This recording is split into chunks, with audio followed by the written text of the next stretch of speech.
ओम शांति। आज 24 अप्रैल 2026 बाबा के महावाक्य है, मीठे बच्चे, अब वापस घर जाना है, इसलिए देहभान को भूल अपने को अशरीरी आत्मा समझो, सबसे ममत्व मिटा दो। प्रश्न है, संगम युग पर तुम बच्चे बाप से कौन सा अक्ल सीखते हो? उत्तर है, तमो प्रधान से सत प्रधान कैसे बने, अपनी तकदीर ऊंची कैसे बनाए, यह अक्ल अभी ही तुम सीखते हो। जो जितना योग युक्त और ज्ञान युक्त बने हैं, उनकी उतनी उन्नति होती रहती है। उन्नति करने वाले बच्चे कभी भी छिप नहीं सकते। बाप हर एक बच्चे की एक्ट से समझते हैं कि कौन सा बच्चा अपनी ऊंची तकदीर बना रहा है। ओम शांति। सब बच्चों ने यह गीत सुना। बच्चे कहने से सर्व सेंटर्स के बच्चे जान जाते हैं कि बाबा हम ब्राह्मणों के लिए कहते हैं कि बच्चे यह गीत सुना। जीते जी गले का हार बनने के लिए अर्थात मूल वतन में जाए, बाबा के घर में रहने के लिए। वह शिव बाबा का घर है ना, जिसमें सब सालिग्राम रहते हैं। बच्चे ब्राह्मण कुल भूषण स्वदर्शन चक्रधारी जानते हैं कि बरोबर वही बाबा आए हुए हैं। कहते हैं अभी तुमको अशरीरी बनना है, अर्थात देह के भान को भूलना है। यह पुरानी दुनिया तो मिट जाएगी, इस शरीर को तो छोड़ना है, अर्थात सबको छोड़ना है, क्योंकि यह दुनिया ही खत्म होनी है। तो अब चलना है वापस घर। सभी बच्चों को अब खुशी होती है, क्योंकि आधा कल्प घर जाने के लिए बहुत धक्के खाए हैं, परंतु रास्ता मिला नहीं। और ही भक्ति मार्ग का चटा यानी दिखावा देख मनुष्य फंस पड़ते हैं। यह है भक्ति मार्ग की दुबन यानी दलदल, जिसमें मनुष्य मात्र गले तक फंस गए हैं। अब बच्चे कहते हैं बाबा हम पुरानी दुनिया पुराने शरीर को भूलते हैं, अब आपके साथ अशरीरी बन घर चलेंगे। सबकी बुद्धि में है परम पिता परमात्मा परम धाम से आए हैं हमको ले जाने के लिए। सिर्फ कहते हैं तुम पवित्र बन हमको याद करो, जीते जी मरना है। तुम जानते हो वहाँ घर में आत्माएं रहती हैं, सो भी आत्मा तो बिंदी है। निराकारी दुनिया में सब आत्माएं चली जाएंगी। जितने मनुष्य हैं उतनी आत्माएं वहाँ होंगी। आत्माएं उस महातत्व की कितनी जगह लेती है। शरीर तो इतना बड़ा है, कितनी स्पेस लेता है, बाकी आत्मा को कितनी जगह चाहिए। हम आत्माएं कितनी छोटी जगह लेंगी, बहुत थोड़ी। बच्चों को यह सब बातें बाप द्वारा सुनने का सौभाग्य अभी मिलता है। बाप ही बतलाते हैं कि तुम नंगे यानी बिना शरीर के आए थे, फिर शरीर धारण कर पाठ बजाया, अब फिर जीते जी मरना है, सबको भूलना है। बाप आकर मरना सिखलाते हैं, कहते हैं अपने बाप को अपने घर को याद करो, खूब पुरुषार्थ करो। युग में रहने से पाप नाश होंगे, फिर आत्मा तमो प्रधान से सतु प्रधान बन जाएगी। इसलिए बाप राय देते हैं, कल्प पहले भी कहा था कि देह के सब संबंध छोड़ माँ में कम याद करो। सबका एक बाप तो वह है ना। तुम प्रजापिता ब्रह्मा के मुखवंशावली बच्चे हो, जो ज्ञान पाते रहते हो। शिव के बच्चे तो हो ही, यह तो सबको निश्चय है हम भगवान के बच्चे हैं, परंतु उनके नाम रूप देश काल को भूलने के कारण भगवान से किसका भी इतना लव नहीं रहता है, किसको दोष नहीं देते हैं। यह भी ड्रामा में नोंद है। बाप समझाते हैं कि तुम आत्मा कितनी छोटी बिंदी हो, उसमें 84 जन्मों का पाठ नोंधा हुआ है। कितना वंडर है, आत्मा कैसे शरीर लेकर पाठ बजाती है। अभी तुमको बेहद के पाठ का पता पड़ा है। यह ज्ञान और कोई को नहीं है। तुम भी देह अभिमानी थे, अभी कितना पलटा खाया है। वह भी हर एक की तकदीर पर है। कल्प पहले वाली तकदीर का अब साक्षात्कार हो रहा है। दुनिया में कितने ढेर मनुष्य हैं, हर एक की अपनी तकदीर है। जैसा जैसा जिसने कर्म किया है, उस अनुसार दुखी, सुखी, साहूकार, गरीब बनते हैं। बनती आत्मा है।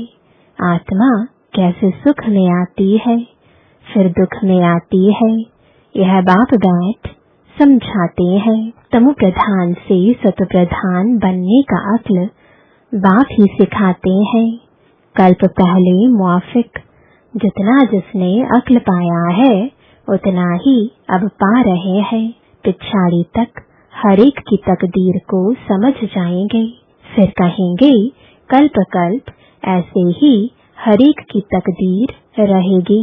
जो अच्छा योग युक्त होगा वह सर्विस भी करता रहेगा। पढ़ाई में सदैव उन्नति होती रहती है।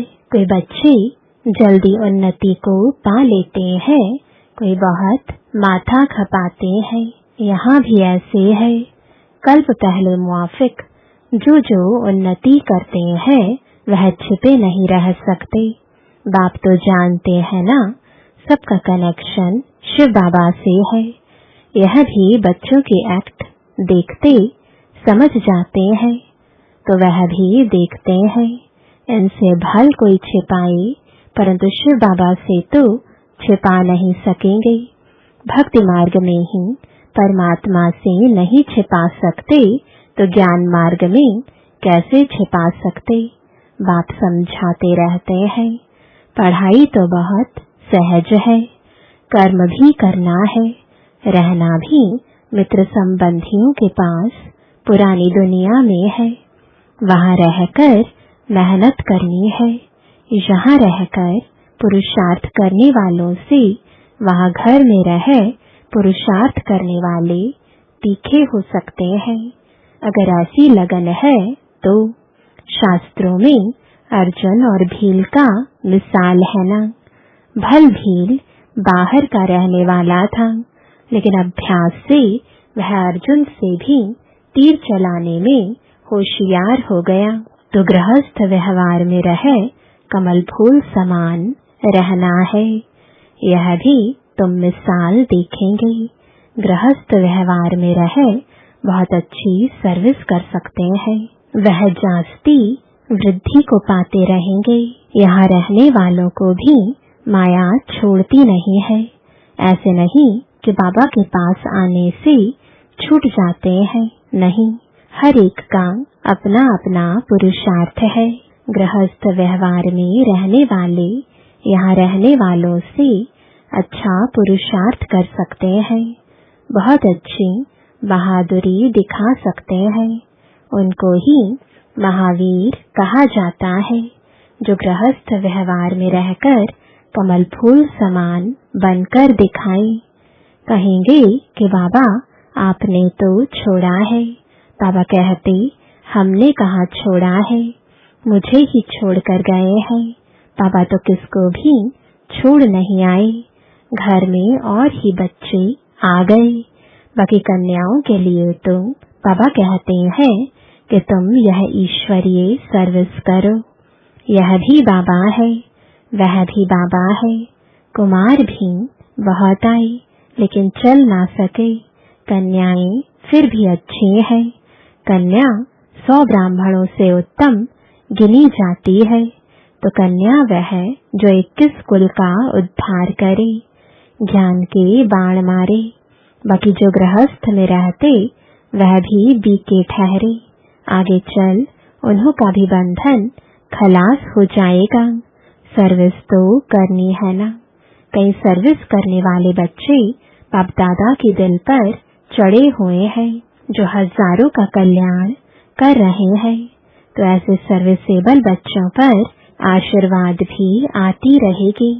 वे दिल पर चढ़े रहेंगे। जो दिल पर है वही तख्त पर बैठेंगे। बाबा कहते, आपस में मिलकर युक्ति रचते रहो। सबको मार्ग दिखाने की चित्र भी बनते रहते हैं। यह सब प्रैक्टिकल बातें हैं। अभी तुम समझाते हो कि परमपिता परमात्मा निराकार है, वह भी बिंदी है, परंतु वह नॉलेजफुल पतित पावन है। आत्मा भी बिंदी है। बच्चा फिर भी छोटा होता है। बाप और बच्चे में फर्क तो होता है ना। आजकल तो 15-16 वर्ष वाले भी बाप बन जाते हैं, तो भी बच्चा उनसे छोटा ही ठहराना। यहाँ वंडर देखो, बाप भी आत्मा, बच्चा भी आत्मा, वह है सुप्रीम आत्मा, नॉलेजफुल। बाकी सब अपनी पढ़ाई अनुसार नीच व ऊंच पद पाते हैं। सारा मदार है पढ़ाई पर। अच्छा कर्म करने से ऊंच पद पा लेते हैं। अभी तुम बच्चों को सृष्टि के आदि मध्य अंत का ज्ञान है। स्वर्ग में सिर्फ भारत ही था और कोई खंड नहीं था। तो छोटी न्यू इंडिया में अपना स्वर्ग दिखाएं। जैसे द्वारिका नाम नहीं, लक्ष्मी नारायण की डायनेस्टी का राज्य लिखना चाहिए। बुद्धि भी कहती है सतयुग में पहले डेटी डायनेस्टी का राज्य होगा। उनके गांव होंगे, छोटे छोटे इलाके होंगे। यह भी विचार सागर मंथन करना है। साथ साथ शिव बाबा से बुद्धि का योग भी लगाना है। हम याद से ही बादशाही लेते हैं, याद से ही कट उतरनी है। इसमें ही सारी मेहनत है। कईयों की बुद्धि बाहर में धक्का खाती रहती है। यहाँ बैठे भी सारा समय याद में नहीं रह सकते हैं। बुद्धि और तरफ चली जाएगी। भक्ति मार्ग में भी ऐसे होता है। श्री कृष्ण की भक्ति करते करते बुद्धि और तरफ चली जाती है। नौधा भक्ति वाले दीदार के लिए बहुत मेहनत करते हैं। कितने घंटे बैठ जाते हैं कि श्री कृष्ण के सिवाय और कोई याद न आए। बहुत मेहनत है। इसमें 8 की और फिर 16,108 की माला होती है। वह तो लाखों की माला भी दिखाते हैं, लेकिन ज्ञान मार्ग की माला बहुत कीमती है। भक्ति मार्ग की सस्ती है, क्योंकि इसमें रूहानी मेहनत है। श्री कृष्ण को देख खुश हो डांस करते हैं। भक्ति और ज्ञान में रात दिन का फर्क है। तुम्हें यह नहीं समझाया जाता है कि श्री कृष्ण को याद करने से कट निकलेगी। यहाँ तो समझाया जाता है कि जितना बाप को याद करेंगे उतना पाप नाश होंगे। तुम बच्चे अभी योग बल से विश्व के मालिक बनते हो। यह किसको स्वप्न में भी ख्याल नहीं होगा। लक्ष्मी नारायण ने कोई लड़ाई आदि नहीं की है। विश्व के मालिक फिर कैसे बने, यह तो तुम बच्चे ही जानते हो। बाप कहते हैं योग बल से तुमको राजाई मिलेगी, परंतु तकदीर में नहीं है तो तदबीर ही नहीं करते, सर्विसेबल बनते नहीं है। बाबा तो डायरेक्शन देते रहते हैं कि ऐसे ऐसे प्रदर्शनी करो। कम से कम 150-200 प्रदर्शनियां एक दिन में हो जाएं। गांव गांव में चक्र लगाओ। जितने सेंटर्स उतनी प्रदर्शनियां। एक एक सेंटर पर प्रदर्शनी होने से समझाने में सहज हो जाएगा। सेंटर्स भी दिन प्रतिदिन बड़े होते जाएंगे, जो चित्र आदि भी रख सके। चित्रों की भी इन्वेंशन निकलती रहती है। वैकुंठ का चित्र खूबसूरत महलों आदि के भारत का बनाना चाहिए। आगे चल समझाने के लिए अच्छे अच्छे चित्र निकलते जाएंगे। वानप्रस्थ अवस्था वाले घूमते फिरते भी सर्विस करते रहें। जिनका भाग्योदय होगा वह निकलेंगे। कई बच्चे कुकर्म कर अपनी आबरू गवाते हैं तो यज्ञ की आबरू यानी इज्जत गवाते हैं। जैसी चलन वैसा पद। जो बहुतों को सुख देते हैं उनका तो नाम गाया जाता है ना। अभी सर्व गुणों में संपन्न तो नहीं बने हो ना। कोई कोई बड़ी अच्छी सर्विस कर रहे हैं। ऐसे ऐसे के नाम सुन बाबा खुश होते हैं। सर्विसेबल बच्चों को देख बाबा खुश होगा ना। अच्छी सर्विस में मेहनत करते रहते हैं। सेंटर्स भी खोलते रहते हैं जिससे हजारों का कल्याण होना है। उनके द्वारा फिर बहुत निकलते जाएंगे। संपूर्ण तो कोई नहीं बना है। भूलें भी कुछ न कुछ हो जाती है। माया छोड़ती नहीं है। जितनी सर्विस कर अपनी उन्नति करेंगे उतना ही दिल पर चढ़ेंगे, उतना ही ऊंच पद पाएंगे। फिर कल्प कल्प ऐसा ही पद होगा। शिव बाबा से तो कोई छिपा नहीं सकता। अंत में हर एक को अपने कर्मों का साक्षात्कार तो होता है। फिर क्या कर सकेंगे? जार जार रोना पड़ेगा। इसलिए बाबा समझाते रहते हैं कि ऐसा कोई भी कर्म नहीं करो जो अंत में सजा के भागी बनो। पश्चाताप करना पड़े, परंतु कितना भी समझाओ तकदीर में नहीं है तो तदबीर करते ही नहीं। आजकल के मनुष्य तो बाप को जानते नहीं, भगवान को याद करते हैं लेकिन जानते नहीं, उनका कहना नहीं मानते। अभी उस बेहद के बाप से तुम्हें सतयुगी स्वराज्य का वर्षा मिलता है सेकंड में। शिव बाबा का नाम तो सभी पसंद करते हैं ना। बच्चे जानते हैं कि उस बेहद के बाप से स्वर्ग का वर्षा मिल रहा है। अच्छा, मीठे मीठे सिकिलदे बच्चों प्रति माता पिता बाप दादा का याद प्यार और गुड मॉर्निंग। रूहानी बाप की रूहानी बच्चों को नमस्ते। रूहानी बच्चों की रूहानी बाप दादा को गुड मॉर्निंग और नमस्ते। धारणा के लिए मुख्य सार है, पहला, अपनी चलन से बाप का व यज्ञ का नाम बाला करना है। ऐसा कोई कर्म ना हो जो बाप की इज्जत जाए।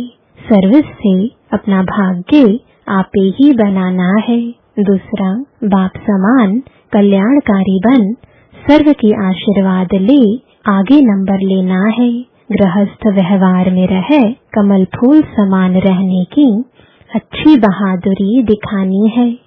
वरदान है, सतप्रधान स्थिति में स्थित रहे, सदा सुख शांति की अनुभूति करने वाले डबल अहिंसक भव। सदा अपने सतप्रधान संस्कारों में स्थित रहे सुख शांति की अनुभूति करना, यह सच्ची अहिंसा है। हिंसा अर्थात जिससे दुख अशांति की प्राप्ति हो। तो चेक करो कि सारे दिन में किसी भी प्रकार की हिंसा तो नहीं करते। यदि कोई शब्द द्वारा किसकी स्थिति को डगमग कर देते हो तो यह भी हिंसा है। दूसरा, यदि अपने सतप्रधान संस्कारों को दबाकर दूसरे संस्कारों को प्रैक्टिकल में लाते हो तो यह भी हिंसा है। इसलिए महीनता में जाकर महान आत्मा की स्मृति से डबल अहिंसक बनो। स्लोगन है, सत्य के साथ असत्य मिक्स होते ही खुशी गायब हो जाती है। आज का व्यक्त इशारा, महान बनने के लिए मधुरता और नम्रता का गुण धारण करो। आपका एक एक बोल अलौकिक हो, फरिश्तों के समान हो, हर बोल मधुर हो। इस बात पर अभी अंडरलाइन करो, तब प्रत्यक्षता होगी, क्योंकि अभी तक वाणी की शक्ति व्यर्थ जा रही है। इसलिए वाणी में जब आपको प्रत्यक्ष करने का जौहर व शक्ति होनी चाहिए वह कम है। वाचा को व्यर्थ से बचाओ तो बाप को प्रत्यक्ष करने का आवाज बुलंद होगा। ओम शांति।